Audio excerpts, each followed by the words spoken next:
जय Hind friend, India और pride में आप सभी का स्वागत है। फ्रेंड्स, यहाँ पे डॉक्टर नकेंद्र संपादित हिंदी साहित्य के इतिहास का जो आज हम चैप्टर करने वाले हैं वो है सगुण भक्ति काव्य। इससे पूर्व हमने भक्ति काव्य में राम भक्ति काव्य धारा के तहत जो बात की है वो संत काव्य धारा और सूफी काव्य धारा। और जो संत सूफी काव्य धारा के अलावा सगुण भक्ति काव्य में, क्योंकि वो दोनों धाराएं निर्गुण भक्ति के तहत आती हैं, लेकिन हमें यहाँ बात करनी है सगुण भक्ति काव्य, जिसमें राम भक्ति काव्य आएगा और कृष्ण भक्ति काव्य। लेकिन सबसे पहले बात करना है सगुण भक्ति काव्य के तहत राम भक्ति काव्य धारा की। इससे पूर्व हमने एक राम भक्ति काव्य करके एक वीडियो पहला भाग बनाया है। उस वीडियो में आपको मूल गाइड से जितने भी राम भक्ति काव्य से इम्पोर्टेंट फैक्ट हैं उसको उसमें करा दिया गया है। इसमें आपको जितने भी आपको कॉन्सेप्चुअल राम भक्ति काव्य के इस मूल टेक्स्ट से जानकारी होगी वो प्राप्त हो जाएगी। हमारा ये मानना है कि आपका कोई भी चीज़ छूटना नहीं चाहिए।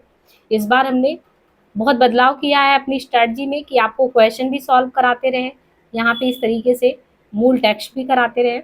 तो यहाँ पे देखिए, जैसे सगुण भक्ति काव्य है, तो सगुण भक्ति काव्य में सबसे पहले जो है डॉक्टर नगेंद्र जी ने वैष्णव भक्ति का उदय बताया है।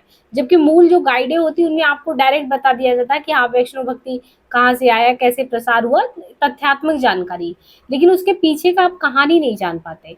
यहाँ पे आप समझेंगे कि वैष्णव भक्ति जो है उसका उदय कैसे हुआ। तो भक्ति के उद्भव और विकास के संबंध में पर्याप्त मतभेद होने पर भी ये प्रमाणित रूप से कहा जा सकता है कि आस्तिक भाव से ईश्वर की उपासना करने वाले आर्यों में भक्ति के मूल बीज पहले से ही थे। आप देखेंगे वहां पे ये जो फैक्ट है ना, ये पहली पंक्ति में वहां पे सीधे लिख दिया गया है कि आस्तिक भाव से ईश्वर की उपासना करने वाले आर्यों में भक्ति के मूल बीज पहले थे। ये तो हम सभी को पता है कि हमारे यहाँ भक्ति भाव का बीज तो लोगों के मन में था, बात तो वही थी कि जगाने की। तो ये कहते हैं कि पहले बीज रूप में हमारे यहाँ पे था आर्य में, लेकिन फिर वैदिक काल में वो किसी न किसी रूप में वो अपना अलग ग्रहण किया रूप उसका। फिर अभिव्यक्ति के अलग अलग माध्यम माने गए, जिनमें जैसे वेवर है, कीथ, ग्रियर्सन है, विल्सन है, ये पाश्चात्य विद्वान थे। इन्होंने कृष्ण को, क्राइस्ट और कृष्ण भक्ति को ईसा मसीह की प्रेम उपासना का रूप सिद्ध करने का प्रयास किया। क्योंकि आपने देखा हमारे यहाँ पे बहुत लंबे समय तक अंग्रेजों ने राज किया और हर एक चीज के पीछे वो ईसाइयत की देन मान लेते, यानी कहीं ना कहीं अपने आप को हमारे यहाँ से, हमारी भक्ति भाव से या हर एक चीज में यहाँ को उपेक्षित करके वहां को ज्यादा महत्व देते थे। तो यहाँ भी वही कहा गया कि जो वेवर है, क्रीत है, ग्रियर्सन है, विल्सन है, पाश्चात्य विद्वान थे, इन्होंने कृष्ण को अपने भगवान, अपने आराध्य कृष्ण को कहा कि जैसे मेरे यहाँ क्राइस्ट या ईसा मसीह जी होते हैं, उन्हीं की तरह आपके यहाँ कृष्ण भक्ति तो उन्हीं के अवतार है। देवर महोदय ने तो ये भी कह दिया जो कृष्ण जन्माष्टमी पर्व हम लोग मनाते हैं और महाभारत में वर्णित श्वेत द्वीप के जिक्र के बारे में, वो भी तो ईसाई धर्म का देन है। लेकिन ये सब क्या है? कल्पित तथ्य है। इसे हम सगुण भक्ति को अभारतीय सिद्ध करने का प्रयास कर रहे हैं। और इनको जो हमारे यहाँ के जब विद्वान ने हर एक चीज का अनुसंधान किया, खोजबीन किया, तो ये कहा कि ये सब निर्मूल और भ्रामक बातें हैं, इसमें कुछ भी जो है सच्चाई नहीं है, हम इन सब बातों को नहीं मानते। भारतीय शक्ति विद्वानों को विदित होता तो भक्ति को आभारतीय या विदेशी तत्व कहने की भूल ये नहीं करते। अब यहाँ पे एक चीज आपको याद हो तो रामचंद्र शुक्ल जी जो है यहाँ पे पौरुष से हताश जनमानस के बारे में कहे कि जब कोई रास्ता नहीं था लोगों ने भक्ति को अख्तियार कर लिया, जबकि द्विवेदी जी उनकी बात का काट प्रस्तुत करते हुए कहते हैं कि नहीं, ऐसी बात नहीं, हमारे यहाँ के लोगों के मन में तो पहले ही था, बस ये होता है कि उद्दीपन, एक माहौल मिलना चाहिए, फिर वो अपने आप में किसी न किसी रूप में आ जाता है। तो ये लोग हमारे बीच में आके इस तरीके से भक्ति के बारे में छेड़ दिए कि ये कहाँ से आया। वस्तुतः जो वैष्णव भक्ति है उसका क्रमिक विकास अगर देखा जाए तो इसका बीज वैदिक धर्म में दिखता है कि वैदिक धर्म में भी रहा है भक्ति भाव। और वैदिक विष्णु देवता को यदि सगुण भक्ति का अवतारी देवता मान जाए, यानी जो वैदिक में विष्णु थे, अगर वैदिक विष्णु को हम देवता का रूप दे दे सगुण भक्ति में, तो वही समझिए कि हम लोग अवतारी देवी देवता की पूजा करते हैं। जैसे कबीर जी है तो उनके आराध्य राम जो है निराकार रूप में, उनका कोई आकार साकार रूप नहीं, लेकिन हम लोग क्या किए, एक मूर्ति को प्रतिष्ठापित कर लिए और उस आधार पे मानते कि हमारे आराध्य ये राम है, लेकिन मन में विश्वास दोनों लोगों का वही स्तर का है।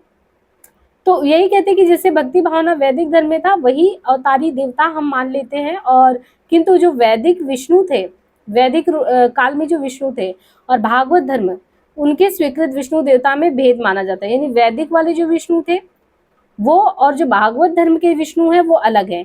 अब इसको हमने देखिए, अभी जब गाइड पढ़ा था उसी में पढ़ा था कि वैदिक जो विष्णु थे उनको माना गया था कि वो किसके समान है, सूर्य के समान है।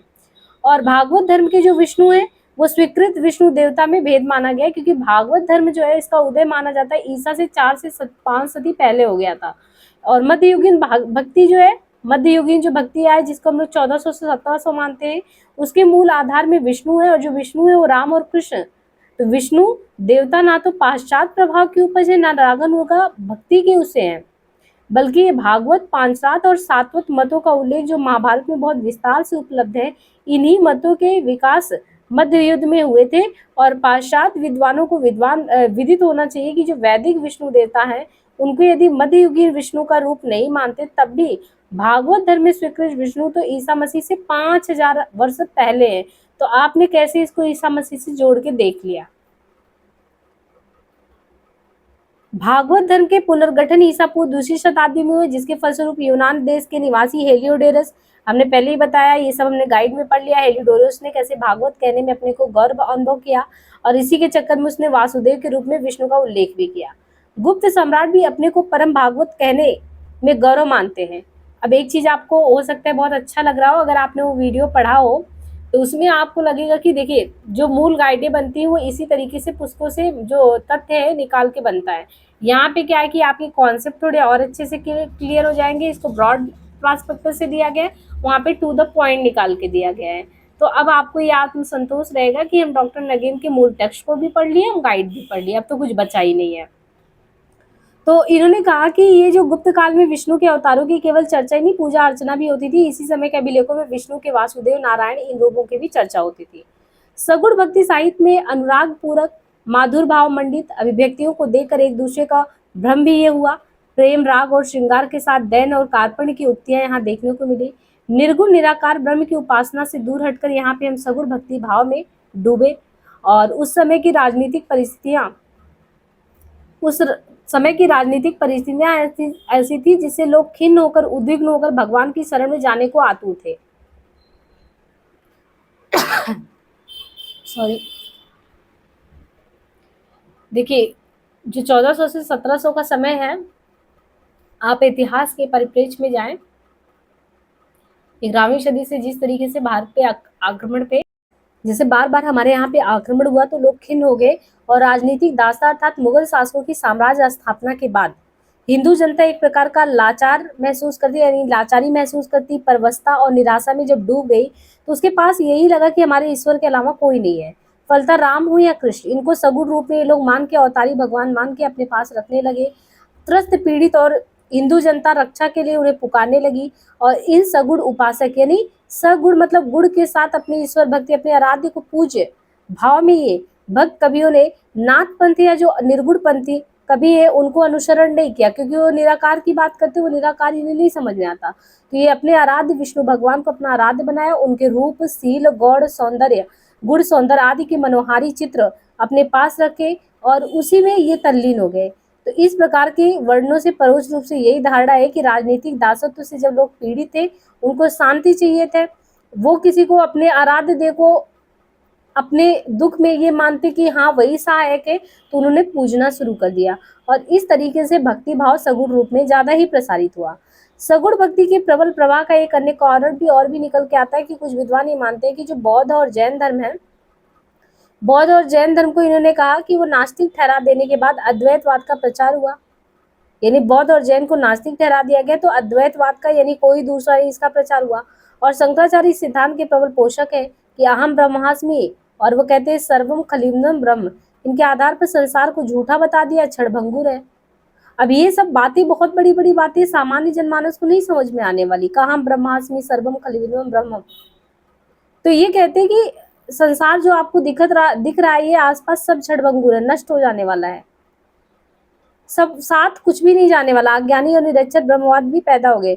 निर्गुण ब्रह्म की बात करने वाले तथाकथित अज्ञानी साधु सन्यासी ना तो ब्रह्म विद्या से परिचित है, न किसी सच्चाई को जानते हैं। वैराग्य और मायावाद का ढोंग करने वाले इन साधु ने समाज में ऐसी लहर पैदा कर दी जो संसार को क्षणभंगुर बता के विरक्त बनने का प्रोत्साहन देते थे। ऐसे निर्गुणीय दम्मी साधकों से बचने और संसार को सारयुक्त मानकर भगवत भक्ति के रास्ते पर चलने के लिए ही सगुण साकार अवतारी विष्णु की भक्ति का रामानुजा ने रामानुजा हो गए, निम्बार्क, माधवाचार्य हो गए, वल्लभाचार्य हो गए। तो रामानुजाचार्य, निम्बार्काचार्य, माधवाचार्य, वल्लभाचार्य, ये दाक्षिणात्य यानी दक्षिण के जो आचार्य हैं, इन लोगों ने इस भक्ति भाव को क्यों लाया? क्योंकि वो देख रहे हैं कि हताश जनमानस जो है, जब वो राह ढूंढ रही है, तो ये राह ऐसी ऐसी बता रहे हैं कि उसका मोह भंग हो जाए। वो तो सोचे इस दुनिया में रहने का कोई फायदा ही नहीं। इन लोगों ने एक रास्ता दिखाया और इन आचार्यों ने शंकराचार्य के अद्वैतवाद का विरोध किया और विरोध करते हुए भक्ति मार्ग की उपासना की बात की और सांप्रदायिक दृष्टि के साथ कहा कि नवीन अद्वैत दर्शन स्थापित किया जाए, जिसमें तुलसी, सूर आदि आचार्य कवियों ने सगुण भक्ति परंपरा को आगे बढ़ाया। अब ये आपको समझ में आया कि भक्ति जो भाव है वो लोगों में क्यों आया, कैसे आया, उसके पीछे कारण क्या था। अब ये कहते हैं कि जो वैष्णव धर्म है उसके भी विविध रूप है, यानी आप जब पूजा करते, पूजा करने के बहुत सारे रूप है ना, तो ऐसे ही वैष्णव भक्ति के भी बहुत सारे रूप हैं। एक तो वैष्णव धर्म का अगर व्यवस्थित रूप देखेंगे तो विष्णु पूजा के रूप में भागवत धर्म के प्रतिष्ठापक पांचरात्र, सात्वत और नारायणी धर्म की शाखाओं में देख सकते हैं। यानी जो विधिवत पूजा होता है, ये भागवत धर्म के प्रतिपादक है, पांचरात है, सात्वत और नारायणी, इनमें आप देख सकते हैं। क्योंकि इन संप्रदायों में जो भक्ति मार्ग का रास्ता है वो स्पष्ट उल्लेखित है कि कैसे कैसे करना है। और वैसे भी कहते हैं कि काल निर्धारण के लिए नगेन जी कहते हैं, हम प्रसिद्ध पुरातत्ववेत्ता जो थे वो डॉक्टर बुलर थे, उनका अभिमत स्वीकार करते हैं, जिसमें उन्होंने भागवत, सात्वत और पांचरात संप्रदायों को नारायण उपासना या देव की पुरुष कृष्ण की उपासना के संप्रदाय को कहा है। यानी इन्होंने कहा कि बुलर मानते हैं कि जो भागवत है, सात्वत है, पांचरात है, इसमें जो है विष्णु या नारायण की उपासना या देव की पुरुष कृष्ण की उपासना के संप्रदाय के रूप में इसे माना गया और जिनका समय जैन धर्म के प्रादुर्भाव से बहुत पहले ईसा पूर्व 8वीं शताब्दी ठहराया गया है। पाली साहित्य के प्रसिद्ध विद्वान थे, पाली साहित्य के प्रसिद्ध विद्वान सेनॉट थे। इन्होंने भी ये मत प्रकट किया है कि विष्णु भक्ति के तत्व तथा कथानकों को बौद्ध साहित्य में ग्रहण किया गया है। भागवत धर्म की स्थापना बुद्ध जन्म के बहुत पहले हो चुकी थी। विष्णु पूजा के संबंध में अंग्रेज विद्वान है बार्थ, तो बार्थ का भी मानना है कि ये बहुत प्राचीन है। यानी जो विष्णु भगवान का पूजा होता है, ये जैन यानी 6वीं सदी की बात नहीं है, 6वीं 7वीं, जब जैन बौद्ध इन सब का प्रसार, ये बहुत पहले हो चुका है। कहते वृक्ष सर्प आदि के रूप में पूजा पहले विष्णु भक्ति में होता था, इसलिए विष्णु पूजा का कोई विदेशी या सीथियन मूल उद्भव स्वीकार करना ये चीज गलत है। बहुत पहले से थे, उनका रूप अलग अलग रूपों में था। और विष्णु और वासुदेव की एकता को स्थापित करने वाले भक्ति संप्रदाय में भागवत संप्रदाय के बाद कौन सा था? सात्वत धर्म। ये हमने गाइड में भी पढ़ा था कि विष्णु और वासुदेव का जो रूप है उसको जो है भक्ति आंदोलन या भक्ति संप्रदाय में भागवत संप्रदाय के बीच एकता स्थापित करने का काम सात्वत करता है। तो वासुदेव को इसका प्रवर्तक माना गया और वासुदेव और सात्वत शब्द पर्याय के रूप में है। सात्वत धर्म के बाद पांचरात धर्म का स्थान आता है, जो अपेक्षाकृत ज्यादा व्यापक शास्त्रीय आधार रखता है। कौन सा? पांचरात धर्म। कुछ विद्वानों का अनुमान है कि पांचरात शब्द जो पांचरात धर्म परवर्ती काल में प्रसारित हुआ वो बौद्ध और जैन नास्तिक धर्मों के खंडन के लिए था। पांचरात क्यों आया? जो बौद्ध और जैन धर्म में नास्तिक की बातें ही कि कोई नहीं है, खंडन, उसको खंडन करने के लिए आया। किंतु मूल जो पांचरात है वो तो प्राचीन काल से ही था और पांचरात में रात्र शब्द का अर्थ है ज्ञान। और इनके अलावा पांच में क्या चीज मिला है? तो इसमें ज्ञान वाचन में पांचरात मतलब परम तत्व, मुक्ति, भुक्ति, योग तथा विषय। संसार इन 5 विषयों के संवेद ग्रहण को पांचरात कहता है। शंकराचार्य आदि विद्वानों ने भी पांचरात धर्म की प्रतिष्ठा की और उसके संबंध में अपने विचार व्यक्त किए हैं। इन सांप्रदायिक मदों के साथ वैष्णव भक्ति मार्ग का वर्णन हमें महाभारत, गीता और पुराण ग्रंथ में मिलता है। तो इस तरीके से आपको महाभारत एक गीता और पुराण में मिलता है ना प्रसंग। गीता महाभारत का एक अंश है। क्या है? महाभारत का एक अंश है गीता। एकांतिक कृष्ण भक्ति का जैसा स्वच्छ और स्पष्ट रूप गीता में, वैसा और कहीं नहीं है। डॉक्टर बरुआ ने गीता को विश्वास तत्व की प्रमुखता की दृष्टि से भक्ति ग्रंथ स्वीकार किया है। गीता को कर्मयोग नाम देने वाले तिलक भी उसे भक्ति तत्व से परिपूर्ण मानते हैं। गीता रहस्य में, यानी तिलक जी ने गीता रहस्य में उन्होंने स्पष्ट लिखा था, ये नहीं समझना चाहिए कि श्रवणम कीर्तम विष्णु हो इत्यादि नवधा भक्ति गीता को मान्य नहीं है। यानी गीता को भी श्रवण, कीर्तन, विष्णु ये सब मान्य है। और वैष्णव भक्ति को और स्पष्ट रूप अगर समझना है तो ये मुनिवर सांडिल्य है और देवर्षि नारद है। तो मुनिवर सांडिल्य और देवर्षि नारद के बारे में कि उन्होंने भक्ति सूत्र का प्रमुख स्थान इसलिए कि इनका जो विचार विमर्श, जो सार तत्व निकल के आता है, इनकी व्याख्यात्मक चर्चा, उसमें भी कुछ सूत्र मिलते हैं। तो इससे ये चीज था कि द्विजेतर भक्त भी भक्ति मार्ग का अनुसरण कैसे कर सकते हैं। परा और अपरा नाम से भक्ति के 2 भेद भी सांडिल्य सूत्र में मिलते हैं। देखिए इन सबको मूल गाइड में अच्छे से चर्चा की है, तो यहाँ पे थोड़ा जो चीजें पहले ही बता चुके हैं उसको संक्षेप नहीं कर रहे हैं। नारद ने अपने भक्ति सूत्रों में भक्ति की उत्कृष्टता बड़े आग्रह के साथ स्थापित की है और हार्दिक पक्ष की प्रधानता पर ज्यादा बल दिया है। अब भारत के आलवार भक्तों की भक्ति पद्धति से जो नारद की भक्ति है उसमें बहुत कुछ समानता मिलता है।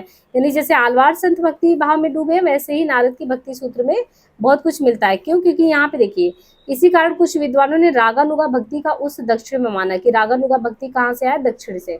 नारद जो है वो ईश्वरीय प्रेम को ही भक्ति की संज्ञा देते हैं। कौन? नारद जो है वो कौन सी? ईश्वर की प्रेम की भक्ति, यानी ईश्वरीय प्रेम को आप मानते हो उन्हीं की भक्ति को जो है नारद ईश्वरीय प्रेम को ही भक्ति की संज्ञा देते हैं। इस प्रेम को प्राप्त कर लेने पर भक्त ना तो कुछ चाहता है ना चिंता करता है। क्या ईश्वर का प्रेम अगर मिल जाए तो कुछ और चाहेगा? ना द्वेष करे, ना किसी बेसुध वस्तु में आसक्त होगा और ना विषय भोग आदि में उत्साही होगा। इस प्रेमारूप भक्ति को पाकर भक्त सिद्ध हो जाता है। ठीक है, तो संक्षेप में अगर कहें तो भक्ति सूत्रों ने वैष्णवी भक्ति भावना को एक ऐसा धरातल दिया है जिसे शास्त्री भी कहा जा सकता है। वैष्णव भक्ति के लिए उपयुक्त ग्रंथों का आधार मिल जाने पर यदि उसे लोक मानस ने बड़े आह्लाद के साथ ग्रहण किया तो इसमें आश्चर्य की कोई बात नहीं। पुराणों में भी भागवत पुराण ने कृष्ण अवतार की जिस विशद उनकी चर्चा की है, और फिर कहते हैं कि वैष्णव धर्म के प्रवर्तक श्री ब्रह्म रुद्र सनकादि भागवत पुराण पर टीका भी लिया गया है। अब देखिए वही सब बातें थी, कुछ अलग नहीं था। अब वैष्णव भक्ति के प्रतिष्ठापक आचार्यों में कौन कौन से हैं? तो देखिए वैष्णव भक्ति के विविध रूप और उसमें आचार्यों के युग में 11वीं सदी से 16वीं सदी, यानी 11 से लेकर जो 16वीं सदी का समय है उसमें श्री रामानुजाचार्य का यहाँ पे समय इन्होंने बताया है वही 1000 से लेके 1017 से लेके 1027 तक। यदि आचार्य युग को प्रारंभ यहाँ पे श्री रामानुजाचार्य से यदि आचार्य युग की शुरुआत मान ले, मतलब वही हुआ 11वीं से, और इसको प्रारंभ मान ले और इसमें निम्बारका को विष्णु स्वामी माधवाचार्य वल्लभा तक इनका मान ले, इन आचार्यों के अलावा विष्णु राम और कृष्ण के उपासक भी महात्मा भी आ जाते हैं, जिसमें कृष्ण चैतन्य गोस्वामी तुलसीदास सूरदास अष्टछाप के कवि गोस्वामी हित हरिवंश उनके संप्रदाय के कवि हरिदास और उनके संप्रदाय के थे, यानी 11 से 16 तक। ये जितने भी वैष्णव आचार्य इन्होंने अपने सिद्धांतों की स्थापना कैसे की है? संस्कृत भाषा में की है। इनके अपने मौलिक ग्रंथ भी उपलब्ध है किंतु उनमें भी अधिक महत्व इनके भाष्यों टीकाओं इन वृत्तियों को उन्हीं को दिया गया है। अब एक पहले भी हमने बात किया था ना कि प्रस्थान त्रयी में क्या आता है, फिर प्रस्थान चतुष्टयी में क्या आता है, ये क्वेश्चन आ सकता है, तो आप ध्यान रखिएगा। प्रस्थान त्रयी में उपनिषद, गीता और ब्रह्मसूत्र आता है। ठीक है, देखिए गाइड में कुछ छूटा नहीं है। और फिर इसके बाद जो है शंकराचार्य ने भी प्रस्थान त्रयी पर भाष्य लिखा है। किस पे? प्रस्थान त्रयी मतलब उपनिषद, गीता और ब्रह्मसूत्र पे इन्होंने भाष्य लिखकर अपने अद्वैत को प्रतिपादित किया, पर बाद के वैष्णव आचार्यों को भी इस मार्ग का अनुसरण करना जरूरी हो गया। अब सीधे आ जाते हैं श्री रामानुजाचार्य पे। श्री रामानुजाचार्य आचार्य रामानुज ने अवतारी राम को अपनी विष्णु भक्ति का उपास्य देव स्वीकार किया कि भगवान राम ही हमारे उपास्य देव, उन्हीं की हमें पूजा अर्चना करनी है। और यही चीज करके, क्योंकि राम जी हमेशा विशिष्ट होते हैं ना, तो राम जी विशिष्ट होंगे तो कौन सा सिद्धांत देंगे? विशिष्टाद्वैत।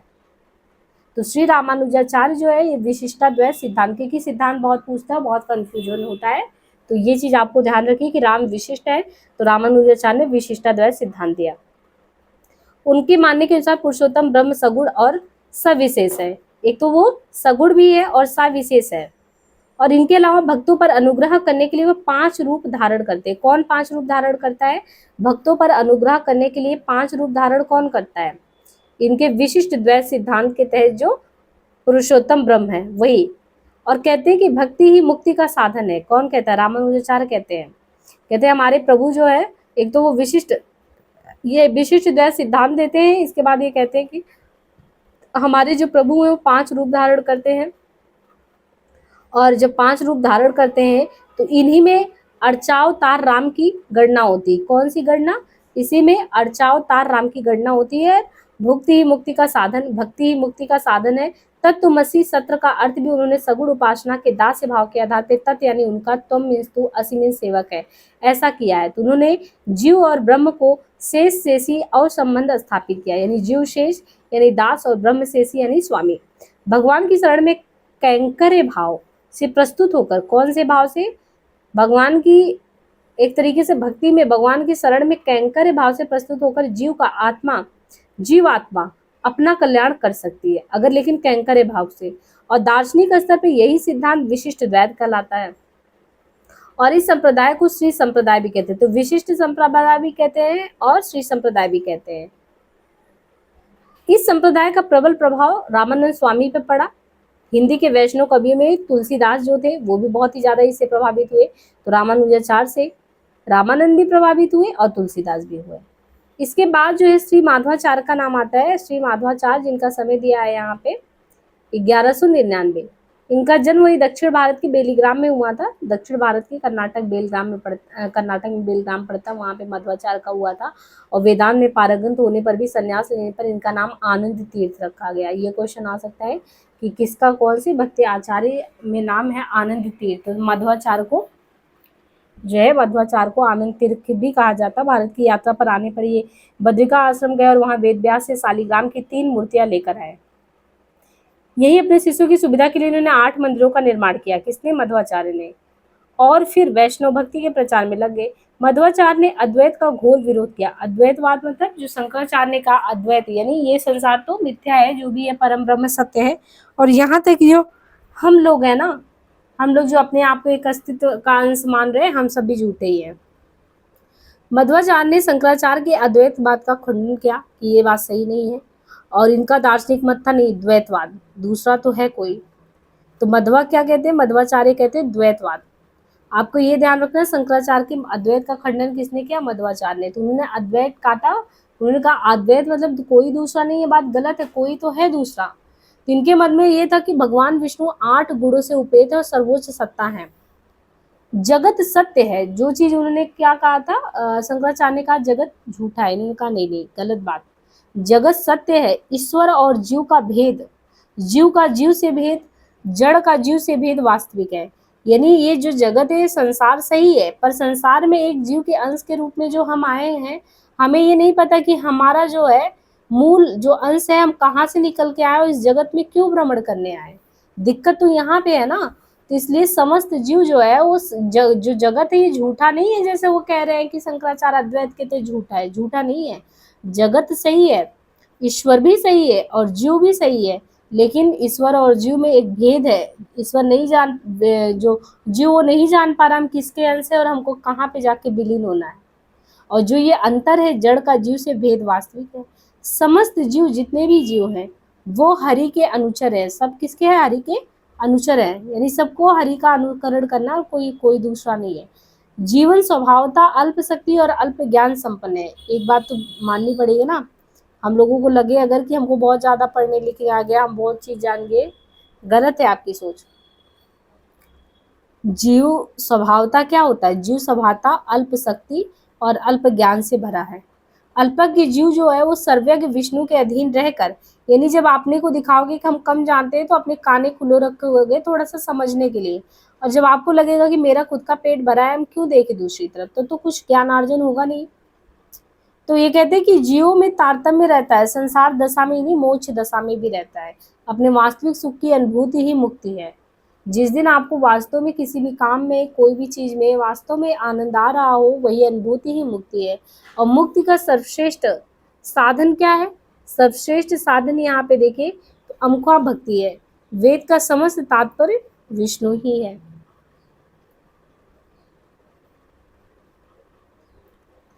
मध्वाचार्य का संप्रदाय ब्रह्म संप्रदाय के नाम से भी जाना जाता है। तो एक चीज आपको ये पता चला कि रामानुजाचार्य का आपने विशिष्ट देखा जिसे श्री संप्रदाय कहते हैं, और मध्वाचार्य का देखा कि अद्वैतवाद का इन्होंने खंडन किया, अद्वैतवाद को प्रतिष्ठापित किया। इनके अलावा जो है जो मध्वाचार्य जी है इनका ब्रह्म संप्रदाय, मतलब कि इनके मध्वाचार्य के संप्रदाय को ब्रह्म संप्रदाय कहा गया। तो अब आपको पता चला होगा कि मध्वाचार्य जी का जो ब्रह्म संप्रदाय उसके पीछे बनने की कहानी क्या है, क्यों ब्रह्म कहा गया। तो ठीक है, ब्रह्म संप्रदाय हो गया। अब श्री विष्णु स्वामी, विष्णु स्वामी के नाम से 3 आचार्यों का इतिहास ग्रंथ का उल्लेख मिलता है। जैसे ही विष्णु स्वामी कहा तो रुद्र संप्रदाय के तहत किसको आचार्य का स्थान दिया जाए, यानी जो रुद्र संप्रदाय है, रुद्र संप्रदाय, इसके तहत किसको आचार्य का स्थान दिया जाए। यह आद्य अवधि अनिश्चित है। सर्वज्ञ सूक्त नामक ग्रंथ के रचयिता सर्वज्ञ सूक्त नामक ग्रंथ के रचयिता को प्राय विद्वान लोग रुद्र संप्रदाय का आचार्य विष्णु स्वामी मानते हैं। अतः काल करना मतलब कि वही काल निर्णय करना कठिन है। भंडारकर के अनुमान से इनका उद्देश्य 13वीं सदी में है और विष्णु स्वामी के मत में ईश्वर सच्चिदानंद स्वरूप है। वे अपने अलादीन के संविदों के द्वारा अश्लिष्ट है। इनके शिष्य परंपरा में वल्लभाचार्य का स्थान भी ऊंचा है और विष्णु स्वामी संप्रदाय में इनको स्थान मिला है। बाकी यहाँ पे देखिए श्री निम्बार्काचार्य। श्री निम्बार्काचार्य का समय अद्यपि अनिर्णित है, निर्णय नहीं हुआ कि कब है, क्या, कैसे है। तो कहते हैं कि समय तो उनका अनिर्णित है, कुछ क्लियर नहीं है। किंतु डॉक्टर भंडारकर के इनका समय जो है 1632 ईस्वी तक माना है, उसी के आसपास। श्री निम्बार्क का संप्रदाय संकादी संप्रदाय के तहत आता है। इस संप्रदाय का दार्शनिक सिद्धांत क्या है? तो श्री संप्रदाय का दार्शनिक सिद्धांत है भेदवाद या द्वैतवाद। तो भेदवाद द्वैतवाद। जीव ब्रह्म का अंश है, ब्रह्म अंशी है।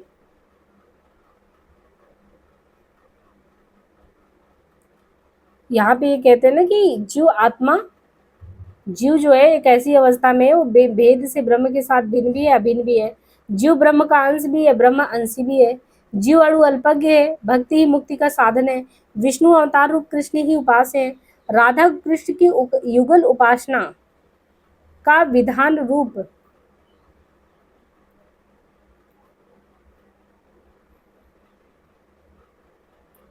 अब देखिए यहाँ पे वैसे संप्रदाय में देखें तो स्वामी हरिदास का सखी संप्रदाय दिया गया है यहाँ पे। इसी तरीके से आगे देखिए स्वामी हरिदास का जो सखी संप्रदाय है। इसके बाद वल्लभाचार्य के बारे में। वल्लभाचार्य वही जो 14 से 79, इनका जन्म रायपुर जिले के चंपारण में हुआ था। वल्लभाचार्य का यानी रायपुर चंपारण से। माता पिता इनके तैलांग ब्राह्मण थे, किंतु वल्लभाचार्य का समस्त जीवन कहाँ पे कटा? तो उत्तर भारत में काशी है, प्रयाग है, मंडल है। ये अपने समय के तेजस्वी प्रतिभा संपन्न महात्मा थे। सम्राट अकबर भी इनकी विद्वता से प्रभावित थे। वल्लभाचार्य का संप्रदाय अस्वतंत्र संप्रदाय के रूप में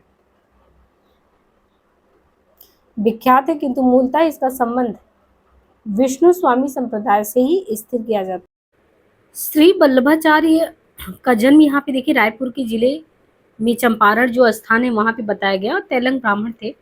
लेकिन वल्लभाचार्य का समस्त जो जीवन है वो बीता कहाँ था? काशी, प्रयाग या ब्रजमंडल में बीता था। भले ही वहां पे ये रहे हों रायपुर जिले के।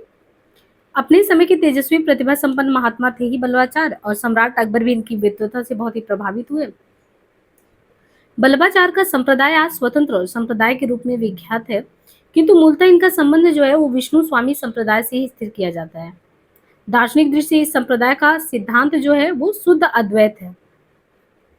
अब जैसे हमने विशिष्ट देखा रामानुजा का, मध्वाचार्य का देखा शुद्ध, शुद्ध जो है मध्वाचार्य जी का अद्वैत को खंडित किया शंकराचार्य के और द्वैत कहा।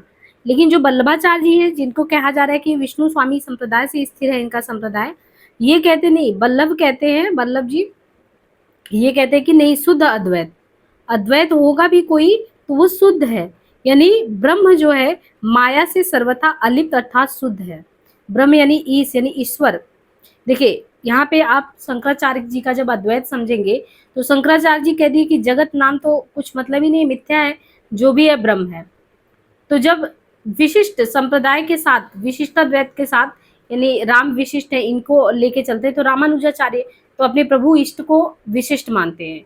फिर जब मध्वाचार्य आते हैं तो वो कहते हैं कि नहीं, ये जो बात इन्होंने कहा कि ये जीव जगत जो भी दिख रहा है सब खंडित है, नहीं है, कुछ भी नहीं है, तो इन्होंने कहा नहीं, द्वैत, यानी मध्वाचार्य जी ने कहा नहीं, द्वैत संप्रदाय तक कहते हैं, जिसको शिव संप्रदाय भी कहते नहीं। उन्होंने कहा कि सब कुछ है, भले ही वो अलग अलग रूप में है। तो यहाँ पे जब वल्लभाचार्य आते हैं, विष्णु स्वामी संप्रदाय से इनका स्थिर संप्रदाय माना जाता है। दार्शनिक दृष्टि ये कहते हैं शुद्ध अद्वैत मतलब एक तरीके से जो ब्रह्म माया यानी हम लोग जो आके जीव जगत में माया में संलिप्त हो गए हैं, जो ब्रह्म है ईश ईश्वर, वो तो शुद्ध रूप में है। तो इसलिए यहाँ पे देखिए शुद्ध द्वैत कहते हैं। जिस प्रकार स्वर्ण अनेक रूपों में परिवर्तित होने पर शुद्ध सोना बन जाता है, मतलब वही देखिए ना कि सोना जो है अनेक रूप में कन्वर्ट होता है फिर भी शुद्ध स्वर्ण रहता है, यानी सोना तो शुद्ध ही रहता है, इसी प्रकार ब्रह्म जो है शुद्ध है। ब्रह्म अपनी संधनी शक्ति द्वारा, सत का संवित शक्ति द्वारा, चित्त का और आह्लादनी शक्ति द्वारा आनंद का आविर्भाव कर ही लेती। जीव सत्य और नित्य है, उसकी उत्पत्ति नहीं होती। जीव क्या है? अणु है। यानी यहाँ पे जीव सत्य और नित्य है, उसकी उत्पत्ति नहीं होती। जीव एक अणु के समान है। ये 3 प्रकार का है। शुद्ध जीव भी होता है, संसारी जीव भी होता है, मुक्त जीव भी होता है। जड़ जगत ना तो उत्पन्न होता है और न नष्ट, वरन इसका आविर्भाव तिरोभाव होता है। भगवत प्राप्ति के साधन भक्ति है। भगवान के पोषण यानी भगवान के पोषण को ही भक्ति का संबंध यानी उससे संबंध मानना चाहिए। इसलिए इनके मत को पुष्टि मार्ग कहा गया। भक्ति का विवेचन करते हुए वल्लभाचार्य ने जो है मर्यादा भक्ति और पुष्टि भक्ति का भी विधान किया है। साधन सापेक्ष भक्ति को मर्यादा भक्ति के अंतर्गत रखते हुए निम्न स्थान दिया गया और भगवान के अनुग्रह मात्र पर निर्भर भक्ति को साधन निरपेक्ष पुष्टि कहकर श्रेष्ठ समझा गया है। इस पुष्टि भक्ति को मानने वाले पुष्ट मार्गी कहलाते हैं। शुद्धाद्वैत दर्शन के अनुसार भगवान को जब रमण करने की इच्छा होती है तब वे अपने आनंद आदि गुणों की अंश को तिरोहित कर स्वयं जीव रूप ग्रहण करते हैं। इस व्यापार में केवल भगवान की इच्छा ही कारण है, माया का इससे किसी प्रकार का संबंध नहीं। ये कहते हैं शुद्ध द्वैत दर्शन ये कहता है कि जब भगवान की इच्छा होती है कि हमको घूमना है तो हम जैसे किसी भी जीव जगत के अंश में वो अपने आप को एक तरीके से उसी में विलीन हो जाते हैं और इस चराचर इस जगत में घूमते हैं। लेकिन वो मूल रूप में जो शुद्ध रूप में है वो तो मूल ही रूप में रहते हैं, उनका रूप वो खंडित नहीं होता। तो माया का इस तरीके से किसी प्रकार का संबंध नहीं है। आविर्भूत जीव नित्य होता है। सच्चिदानंद भगवान के अविकृत सत अंश से जड़ का निर्गमन होता है तथा अविकृत चित अंश से जीव का आविर्भाव होता है। वल्लभाचार्य जी ने जगत और संसार में भी भेद निरूपण किया है कि जगत क्या है, संसार क्या है। अपने सिद्धांतों के प्रतिपादन के लिए आचार्य ने अणुभास से संबोधनी टीका, तत्वदीप निबंध, श्रृंगारस मंडन, विद्वन मंडन प्रभृति और अमरग्रंथ का प्रणयन किया। ये सारे रचनाओं का नाम ध्यान रख लीजिएगा।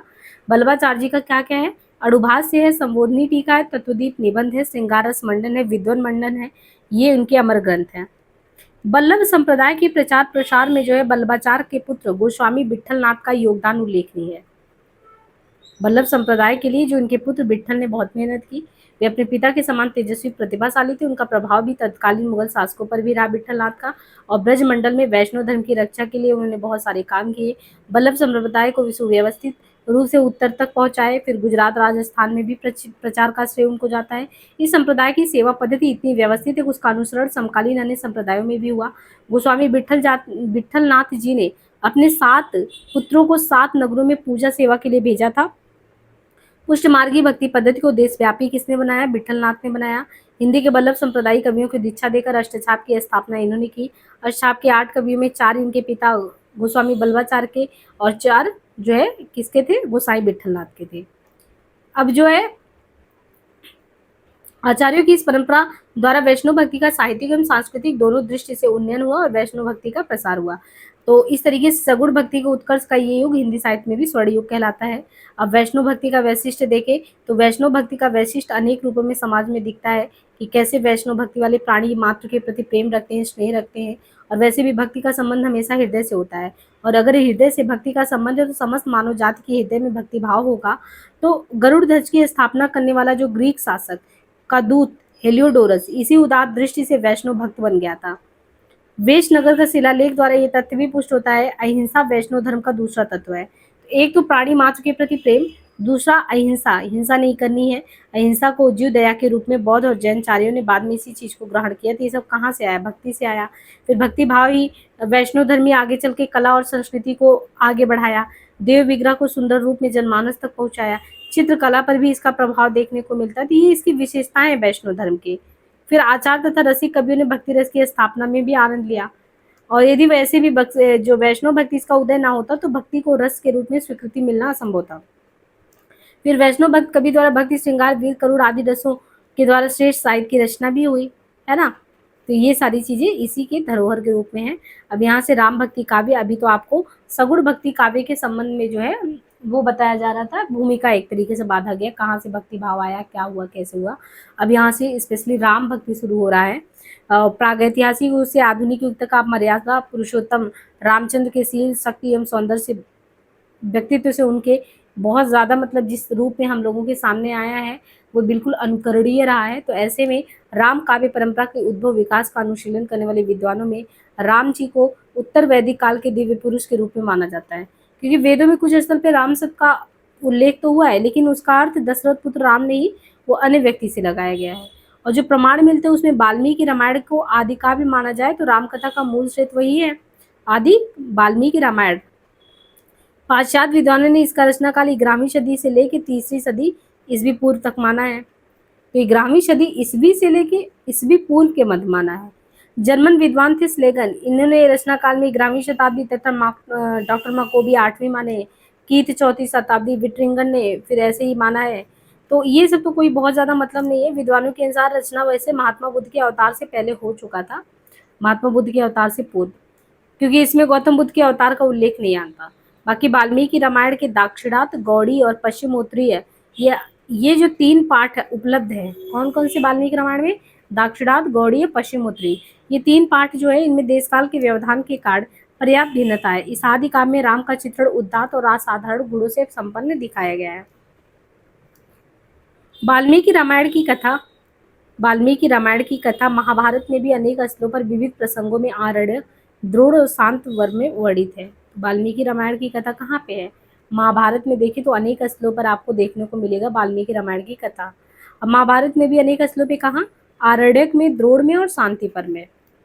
ये वाल्मीकि रामायण में भी प्रसंग आपको आरण्यक, द्रोण और शांतिपर में देखने को मिलेगा। युधिष्ठिर के शोकाकुल होने पर ऋषि मार्कंडेय द्वारा उन्हें सुनाया गया रामोपाख्यान अन्य पर्वों में भी जो है राम कथा की अपेक्षा सबसे ज्यादा विस्तृत तौर पे दिखाया गया है। फिर महाभारत में उपलब्ध राम कथा वाल्मीकि रामायण से प्रभावित होने के साथ साथ राम कथा के लोक प्रचलित रूप को भी दिखाता है। तो वाल्मीकि रामायण में क्या है, महाभारत रामायण में क्या है? वाल्मीकि रामायण से राम अलौकिक पुरुष है। जब देखिए वाल्मीकि रामायण में राम को अलौकिक पुरुष दिखाया गया तो महाभारत में सामान्य दिखाया गया है। और राम कथा के अनुराग में भक्ति भावना की दृष्टि आख्यान जो है अगस्त संहिता आख्यान है। और इनके अलावा राघवीय साहित्य है, राम पूर्व तापनीय उपनिषद है, रामोत्तर तापनीय उपनिषद, राम रहस्य उपनिषद, आध्यात्म रामायण, आनंद रामायण, अद्भुत रामायण, भूषण रामायण, हनुमान संहिता, रागोल्लास आदि ग्रंथों में भी रामकथा की धार्मिक एवं दार्शनिक व्याख्या प्रस्तुत की गई है। बाकी विष्णु पुराण, वायु पुराण, कूर्म पुराण में रामकथा सर्वाधिक वैविध्य संपन्न है। किसमें किसमें? एक तरीके से वायु पुराण में और विष्णु पुराण में। इनके अलावा भागवत पुराण में जो है ये भागवत और इनके अलावा कुर्म में भी राम कथा को अच्छे से स्पष्ट किया गया है। विष्णु में, वायु में भगवान और भागवान में, भागवत में और कुर्म पुराण में वराह, अग्नि, लिंग, वामन, ब्रह्म इन रूप में भी दिखाया गया है इनको। अब बौद्ध एवं जैन ग्रंथों में रामकथा के बारे में देखें तो जैसे संस्कृत ग्रंथ में हम देख रहे हैं उसी की तरह रामकथा बौद्ध एवं जैन ग्रंथों में भी देखने को मिलता है। बहुत सारे प्रसंग मिलते हैं मर्यादा पुरुषोत्तम राम के औदात्य को अभिव्यक्त करने की अपेक्षा अपने अपने धर्मों के सैद्धांतिक मान्यताओं के अनुकूल भी देखने को मिलता है। बौद्ध जातक कथाओं में रामकथा दशरथ जातक, अनार्मक जातक और चीनी त्रिपिटक के तहत दशरथ कथानक में भी दिखता है। बौद्ध ग्रंथों की अपेक्षा जैन ग्रंथों में रामकथा का वर्णन अपेक्षाकृत ज्यादा विस्तार से हुआ। बिमल सूरी रचित पौमचरियों, तो बौद्ध ग्रंथ की अपेक्षा जैन ग्रंथों में रामकथा का वर्णन अपेक्षाकृत विस्तार से हुआ है। देखिए बौद्ध से ज्यादा जो है जैन में रामकथा को दिखाया गया है, वो भी बिमल सूरी के द्वारा पौमचरियों में उसमें दिखाया गया है। फिर गुणाद्य की बृहत कथा, गुणाद्य की बृहत कथा के अनुकरण पर संगदास, गणिवाच्य एवं धर्मसेन गणिमहत्तर द्वारा रचित वसुदेव हिंदी में कृष्ण कथा दिखाया गया है।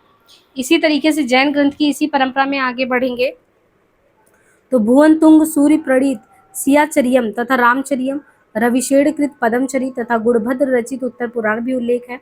हरिशेण की कथा को 10वीं सदी में भी रामायण कथानकम तथा सीता कथानकम प्राप्त होते हैं। आचार्य हेमचंद्र रचित त्रिपष्टि सलाका पुरुष चरितम में भी योग शास्त्र की टीका में भी रामकथा का वर्णन है। उपरोक्त सभी ग्रंथों की रचना जैन धर्म की दार्शनिक एवं धार्मिक मान्यताओं की पृष्ठभूमि में हुआ है। 8वीं-9वीं शताब्दी के मध्य स्वयंभू प्रणीत पौमचरियों तथा 10वीं शताब्दी के लगभग पुष्पदंत रचित महापुराण में भी तुलनात्मक दृष्टि से रामकथा के बारे में अच्छे से वर्णन किया गया है। फिर वैष्णव भक्ति के उद्भव और विकास की इस परंपरा में रामानुज, रामानंद ये सभी आते हैं। अब यहाँ पे दक्षिण के अलवार राम भक्ति के बारे में बताया गया है कि कैसे वैष्णव भक्ति के इस विकास क्रम में राम भक्ति जो है वो सबसे पहले दक्षिण के जो आलवार संत है उनकी वाणी के माध्यम से ही प्रस्फुटित हुआ। यानी जो वैष्णव भक्ति है वो सबसे पहले जो दक्षिण के आलवार संत है उन्हीं के मुख से प्रस्फुटित हुआ और उसके बाद उत्तरी भारत में उसका विकास हुआ। ये आलवार संख्या में कुल 12 थे। इनमें से खाटकोप अथवा नकमलार, राम की पादुका के अवतार जो माने जाते हैं, जो षटकोप के नाम से भी था। इन्हीं को नकमालार वार भी कहते हैं। और सबसे पहले इनकी रचना तिरुवायमोली में अनंत राम भक्ति का वर्णन भी मिलता है। अन्य 3 रचनाओं में हमने पढ़ा था, तिरुवीरतम, तिरुवरगसियम, परियत तिरुवंदादी। 7वें आलवार जो केरल में थे, वो चेरवंशी राजा कुलशेखर भी, वो भी थे अनन्य भक्त। एक बार राम कथा के लिए सीताहरण का प्रसंग सुनते हुए लंका पे चढ़ाई वाला आदेश दिए थे। फिर राम भक्ति विषयक सरस गीत है, षटकोप। और जो कुलशेखर है, कुलशेखर के अलावा भी बहुत सारे अलवार संत थे जो गीतों में भी ऊंच नीच के भाव से विनिर्मुक्त राम भक्ति के रास्ते में ना राम भक्ति का अनुसरण करने लगे। सैद्धांतिक दृष्टि से देखें तो श्री मनक, ब्रह्म और रुद्र, श्री मनक, ब्रह्म और रुद्र, इन 4 वैष्णव संप्रदाय में श्री एवं ब्रह्म संप्रदाय के आचार्यों ने राम भक्ति विशिष्ट पर पुष्टि की। किसने? श्री संप्रदाय और ब्रह्म ने। श्री संप्रदाय के प्रथम आचार्य श्री रंगनाथ मुनि थे। तो यहाँ पे ध्यान रखना है, श्री संप्रदाय के पहले आचार्य श्री रंगनाथ मुनि जो थे, उन्होंने आलवार संतों के लोक प्रचलित पदों का प्रबंधन शीर्षक से 4 भागों में संकलन किया। नाथ मुनि के परवर्ती श्री संप्रदाय के पुंडरीकाक्ष, राम मिश्र, यमुनाचार्य आदि आचार्यों ने भी अपनी वाणी के द्वारा राम भक्ति के अधिकाधिक उसको पल्लवित किया। आचार्य रामानुज का स्थान इस आचार परंपरा में अप्रतिम है। ये शेष अथवा लक्ष्मण के अवतार माने जाते हैं। ब्रह्म संप्रदाय की भक्ति परंपरा में मध्वाचार्य का स्थान महत्वपूर्ण है। उत्तरी भारत में राम भक्ति का प्रवर्तन आचार्य रामानुज की परंपरा में राघवानंद उन्होंने किया और उनके शिष्य रामानंद ने उसे युगानुकूल भावभूमि प्रदान की। आचार्य रामानंद ने ही सत्संग संकुचित रूढ़ी में आबद्ध और बाह्य आक्रमणों से संत्रस्त सामसामयिक हिंदू समाज को राम भक्ति का अभेद कवच दिया। धनुष बाणधारी राम को लोक रक्षक के रूप में उपासना प्रारंभ कर उन्होंने एक हिंदू समाज को पराजित मनोवृत्ति से उद्बुद्ध किया और फिर बलपूर्वक मुसलमान बनाए गए हिंदुओं को राम तारक मंत्र देकर पुनः हिंदू धर्म में दीक्षित किया। इस तरीके से क्रांतिकारी परिवर्तन आया और संस्कृत, पाली, प्राकृत और अभ्रंश साहित्य में भी राम कथा का चर्चा देखने को मिलता है। जैसे इसमें भी सुदीर्घ परंपरा यही रही है। और वैसे भी मार्मिक प्रसंगों के साथ अगर देखें तो राम कथा के संस्कृत नाटकों में कालचक्र अनुसार अगर देखें तो वही भास के द्वारा जो लिखा गया, यानी भास जो है बहुत बड़े आचार्य जो हुए संस्कृत में, इन्होंने जो राम को आधार बना के जो नाटक वगैरह लिखे। प्रतिमा एवं अभिषेक नाटक, कौन सा नाटक है? प्रतिमा नाटक है, अभिषेक नाटक है। प्रतिमा नाटक का कोई रचना 7 अंकों में वही हुआ होगा जिनमें राम के वनगमन से लेकर रावण वध तक की कथा के बारे में प्रतिमा में है। अभिषेक में बलि वध से लेकर राम के दृष्टिगत होते कथा हुआ है और प्रतिमा नाटक में सीता को लक्ष्मी का अवतार माना गया है और अभिषेक में राम में विष्णुत्व का सांकेतिक अर्थ। कालिदास प्रणीत रघुवंश में 10वें से 15 सर्ग तक भी रामकथा वर्णन है। कवि कुल गुरु कालिदास की जो उपमाओं को सौंदर्य इन सर्गों में लक्षित किया जा सकता है।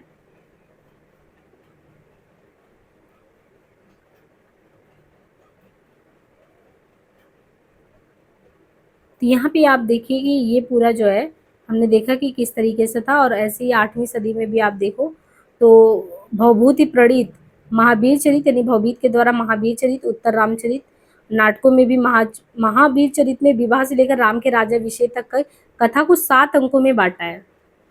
उत्तर रामचरित में भी आप सीता वनवास के मार्मिक घटना प्रसंग देखेंगे, है ना। इसके अलावा भी नाटकीय दृष्टि से उत्तर रामचरित की यह विशेषता है कि वो करुण रस से प्लावित होते हुए भी दुखांत नहीं है। अनंग हर्ष मतराज द्वारा रचित उदात्त राघव नाटक के 6 अंकों में वनवास से लेकर अयोध्या आने तक का है।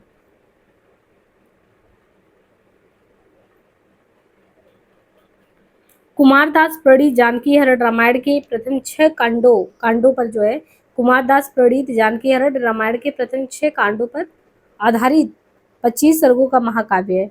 भक्ति भावना की अपेक्षा इसमें श्रृंगारिकता की प्रवृत्ति ज्यादा है।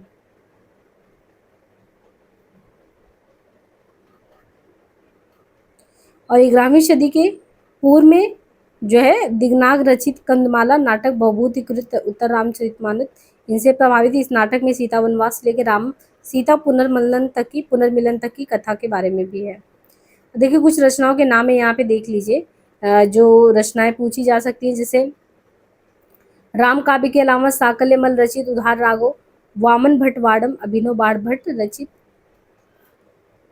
रघुनाथ चरित, चक्र कविकृत जानकी परेड़ा और ओत कवि द्वारा रचित राघव उल्लास प्रमुख है। इसी प्रकार मुरारीकृत अनर्घ राघव मुरारी के द्वारा है, अनर्घ राघव राजशेखर के द्वारा बाल रामायण और शक्तिपाद शक्तिपाद जो है रचित आश्चर्य चूड़ामणि 10वीं शताब्दी के प्रसिद्ध। यहाँ पे देखिए जितने रचनाओं का नाम है ना, एक बार रचनाओं को देख लीजिएगा। जैसे सोमेश्वर का उल्लास राघव करके है। बाकी संस्कृत में भी कुछ इन्हीं तरीके से रचनाओं में धनंजय रचित राघव पंडित, कविराज माधव भट्ट रचित राघव, हरिदत्त सूरि प्रणीत राघव नैषधि और चिदम्बर रचित राघव पांडव करके है। ये रचनाओं का नाम है। और वैसे भी आधुनिक भारतीय भाषाओं में जो राम काव्य का जिक्र किया गया है वो कहाँ कहाँ किया गया है, तो बांग्ला भाषा में भी कृतिवास कृत रामायण है, तमिल में वही महाकवि कंब थे तो कंब रामायण लिख दे, तेलुगु में वही उसी नाम को रंग रामायण तेलुगु में कहा गया। और बस भास्कर जो है इनके द्वारा रामायण ने प्रत्यक्ष अथवा रामायण ने प्रत्यक्ष अथवा अप्रत्यक्ष रूप से पर्याप्त सीमा के भीतर हिंदी राम काव्य परंपरा को भी प्रभावित किया। तो यहाँ पे कृतिवास रामायण जो है वाल्मीकि रामायण के गौड़ीय पाठ से तथा कंब रामायण, रंग रामायण एवं भास्कर रामायण उनके दाक्षिणात्य पाठ से उपकृत है। कृतिवास रामायण पर समसामयिक शैव एवं शाक्त संप्रदायों का प्रभाव भी दिखता है। देखिए यहाँ पे दिया गया है कि स्वामी रामदास की शिष्या थी। स्वामी रामदास की शिष्या वेड़ाबाई देशपांडे इनके द्वारा रचित रामायण तथा स्वामी रामदास के ही एक अन्य शिष्य थे, उनका नाम था गिरधर स्वामी। गिरधर स्वामी की आर्ध रामायण, मंगल रामायण, सुंदर रामायण, संकेत रामायण आदि लगभग 6 रामायणों में से भी मराठी साहित्य की श्री वृद्धि हुई। असमिया में राम काव्य की शैली की जिससे पद रामायण, गीत रामायण, कथा रामायण, कीर्तनीय रामायण आदि विभिन्न रूपों में भी उपलब्ध होता है। और राम काव्य के प्रणेताओं में माधव कंदली, शंकरदेव माधवदेव, अनंत कंदली, रघुनाथ महंत, अनंत ठाकुर प्रभृति भक्त कवि अत्यधिक सुप्रसिद्ध हैं। गुजराती में यद्यपि राम काव्य की अपेक्षा कृष्ण काव्य का प्रणयन ज्यादा हुआ, किंतु राम काव्य की अविरल धारा जो है यहाँ पे भी चलती रही। अब हिंदी राम काव्य के बारे में देखें तो हिंदी साहित्य में आदिकाल समसामयिक राजनीतिक एवं सामाजिक वातावरण का की दृष्टि से राम काव्य की रचना के लिए सर्वाधिक उपयुक्त काल था। इस युग में कविगण मर्यादा पुरुषोत्तम राम किशोर शक्ति से समन्वित लीलाओं का गान करके बाह्य शक्तियों के आक्रमण के विरुद्ध राष्ट्र की सोई हुई ऊर्जा को जगाने का काम कर रहे थे। और इसमें भी आप देखिए जैसे पृथ्वीराज रासों, इसमें जो है दशावतार वर्णन वसुधा मंगलाचरण के रूप में हुआ है ना। और राम कथा के ओजियो माधुर्य को जन मानस की भावभूमि पर अधिष्ठित करने का श्रेय भी भक्तकालीन कवियों को जाता है। अब उत्तरी भारत में अगर देखें तो राम भक्ति के प्रवर्तन का जो श्रेय है वो आचार्य रामानंद को जाता है। और राम काव्य परंपरा के तहत राम रक्षा स्रोत उनकी प्रसिद्ध रचना है। किसका? रामानंद का। उनके शिष्यों ने राम के निर्गुण निराकार और सगुण साकार रूप की उपासना के आधार पर भी राम भक्ति को 2 भागों में या 2 पृथक भावधाराओं में बांटा है। निर्गुण मार्गी कबीर ने कहा दशरथ सुत्यु लोक बखाना, यानी निर्गुण मार्गी कबीर कहते हैं कि दशरथ सुत्यु लोक बखाना, राम नाम को मरम है ना आना। और राम के सगुण साकार रूप के उपासक है तुलसी। तुलसी जी ने कहा जही इमि गावही वेद बुद्ध, जही धरही मुनि ध्यान, सोई दशरथ सुत भगत हित, कौशलपति भगवान। तुलसीदास से पूर्व भी राम भक्त के कवियों में अगर देखेंगे तो विष्णुदास का नाम उल्लेखनीय है। नागरिक प्रचारी सभा की विभिन्न खोज रिपोर्टों में इनके द्वारा रचित 5 ग्रंथों का उल्लेख मिलता है। महाभारत कथा, रुक्मणी मंगल, स्वर्गारोहण पर्व और स्नेह लीला। सभा के बारे में देखें तो 1941 से बताया गया 43 के बीच में भी वाल्मीकि रामायण की हिंदी रूपांतरण कर्ता के रूप में भी इनका उल्लेख मिलता है। ईश्वर दास प्रणीत भरत मिलाप, अंगद पैज भी ईसापुर राम काव्य परंपरा की प्रमुख रचनाएं हैं। और राम काव्य परंपरा में कुछ जैन कवियों की रचनाएं भी आती हैं, जिनमें से मुनि लावण्य प्रणीत रावण मंदोदरी संवाद, ब्रह्मजिन दास रचित रामचरित या रामरास और हनुमंतरास तथा ब्रह्म राममल और सुंदरदास प्रणीत क्रमशः हनुमंत गामी कथा तथा हनुमंत चरित प्रमुख। हिंदी की राम काव्य परंपरा का विकास यदि स्वामी रामानंद ने स्वीकार किया तो कोई अनुचित नहीं है। वसुधा रामावत संप्रदाय में भी राम भक्ति को जो गौरवपूर्ण स्थान प्राप्त है वो जो है रामायण संप्रदाय के जो प्रवर्तक स्वामी रामानंद हैं, इनके भक्ति के क्षेत्र में अनेक क्रांतिकारी परिवर्तन के ही परिणाम स्वरूप हुआ। स्वामी रामानंद जो थे, इनकी जन्मतिथि और जन्मस्थान के बारे में वैसे भी ज्ञात नहीं है। हमने पहले ही गाइड में भी देखा कि अलग अलग लोगों ने अलग अलग स्थान इनका जन्म का बताया। फिर भी अंग्रेज लेखक फर्रुखार ने बताया था कि 1400 से 1470 ईस्वी तक स्थिर किया है। और शुक्ल ने तो 15वीं सदी के द्वितीय चरण में इनका माना है। और तो ये ध्यान रखना है कि शुक्ल जी ने जो है रामानंद के जन्म के बारे में 15वीं सदी के द्वितीय चरण लगभग वही 1450 के आसपास मान रहे हैं। रामानंद का जन्म काशी में हुआ था और श्री वैष्णव संप्रदाय के आचार्य राघवानंद से इन्होंने दीक्षा ग्रहण की। और इन्होंने भक्ति मार्ग का सभी को समान भाव से अधिकारी भी माना। कबीर, रैदास, धन्ना, पीपा आदि इनके शिष्य थे। स्वामी रामानंद संस्कृत के पंडित थे। वैष्णव बताब्ज भास्कर और श्री रामार्चन पद के प्रसिद्ध ग्रंथ थे। रामानंदी संप्रदाय को रामानुज संप्रदाय से अलग इन्होंने किया और ब्रह्मसूत्र और गीता पर इनके नाम से भाष्यों का प्रचार भी हुआ। किंतु रहस्य त्रय द्वारा अपने मूल मंत्र, द्वय मंत्र और चरम मंत्र को नवीन रूप इन्होंने दिया।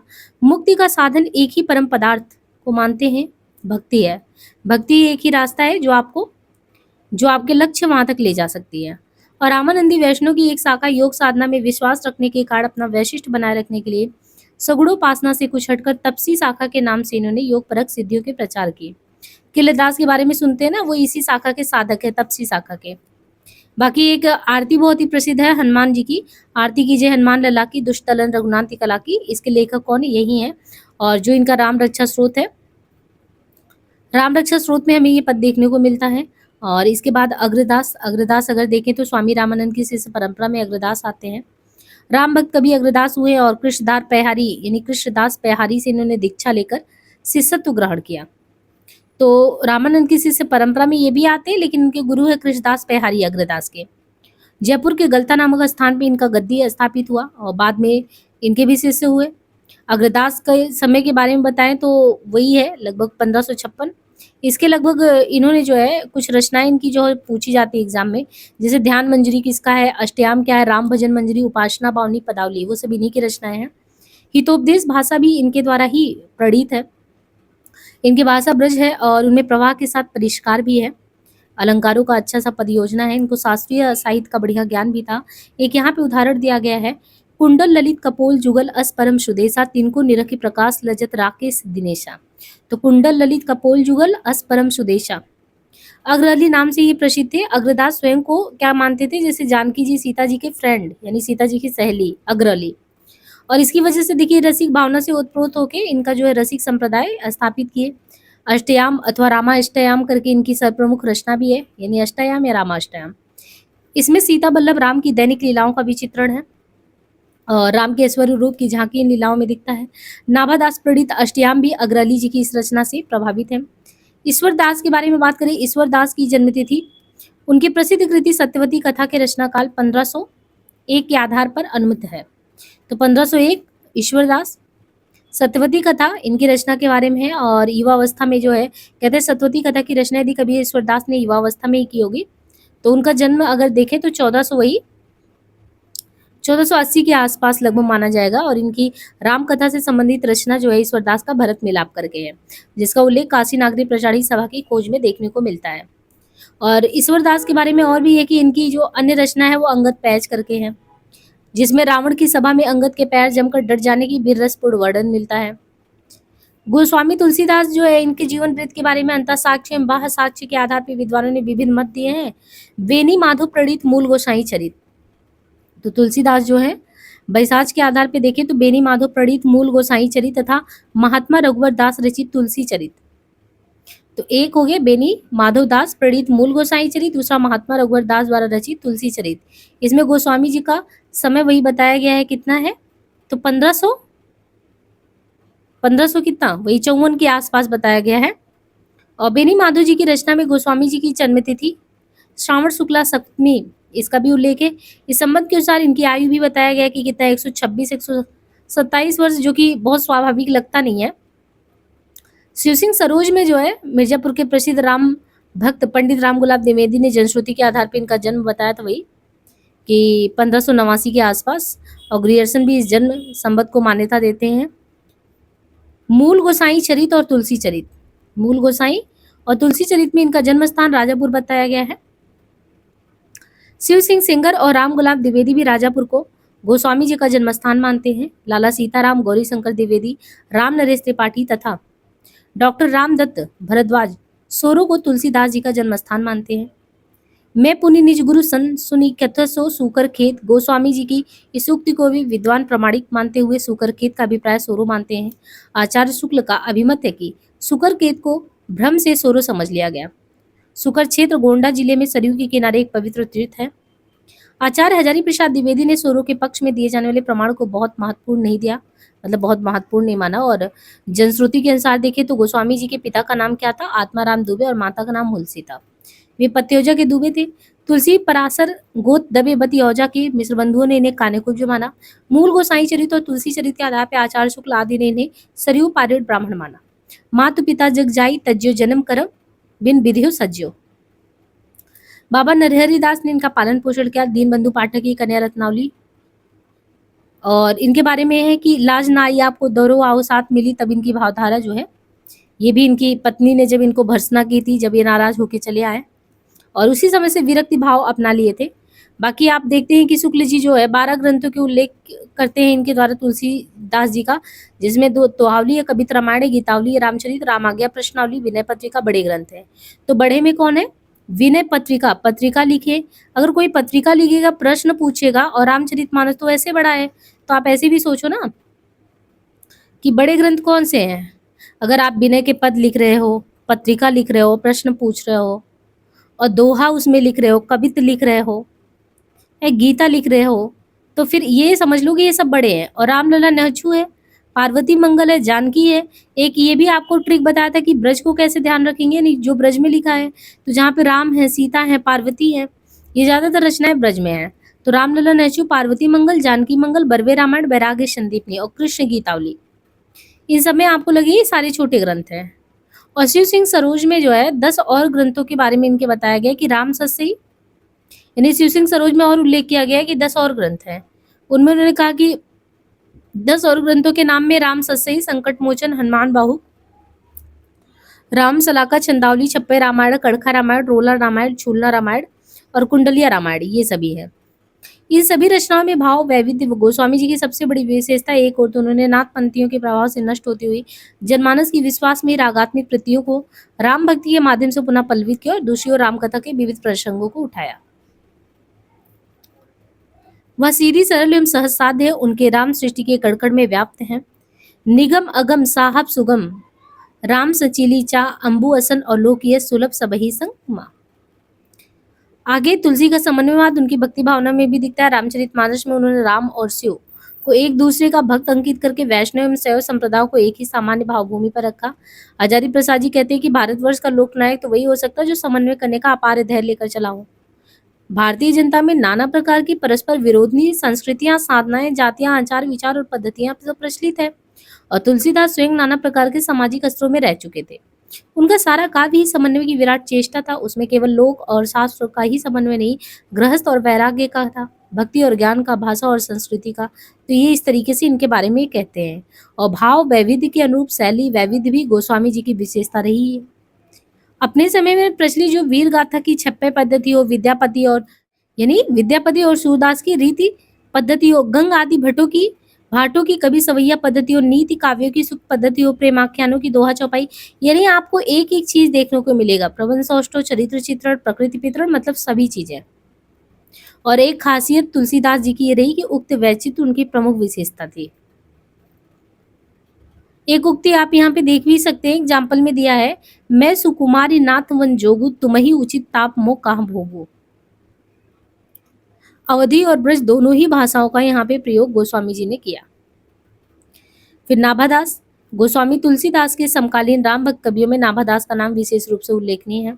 उन्होंने हिंदी में भक्तमाल परंपरा का सूत्रपात ही नहीं किया, वरन आद्यावधि उपलब्ध भक्तमालों में सर्वश्रेष्ठ भक्तमाल हिंदी को दिया। उनके भक्तमाल की रचना का समय वही बताया गया, कितना है, 1596।